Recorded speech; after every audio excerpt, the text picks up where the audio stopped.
Hi guys, ఈరోజు మనం స్వర్ణగిరి టెంపుల్ని చూద్దాం. ఒకరోజు సాయంత్రం మేమందరం సడన్గా స్వర్ణగిరి వెళ్దామని ప్లాన్ చేసుకున్నాం. నేను ఎప్పుడు చూడలే ఆ టెంపుల్. సో మేము ఎంటర్ అయిన తర్వాత కిందనే పార్క్ చేసుకొని కింద నుంచి పైకి నడుచుకొని వెళ్ళామన్నమాట. సో కిందన ఎంట్రన్స్లోని మెట్ల దగ్గర చూస్తే స్వామివారి పాదాలు ఉన్నాయి. చూసారా ఎంత అందంగా ఉన్నాయో పాదాలు. ఎంటర్ అయిన వెంటనే మేము అక్కడ దండం పెట్టుకొని పైకి మా జర్నీ చేసాం. పైకి రీచ్ అయ్యాక చూసిన వెంటనే పెద్ద ఆంజనేయ స్వామి వారి విగ్రహం ఉంది.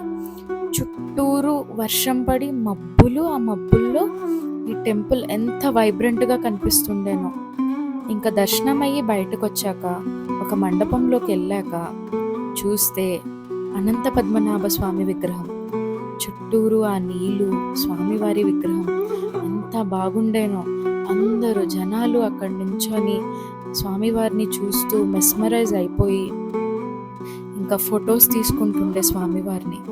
సో నేను కూడాను ఇంకా అక్కడ నించొని చాలా పిక్చర్స్ తీసుకొని ఇంకా ఇంటికి స్టార్ట్ అయిపోయాను. Thanks for watching.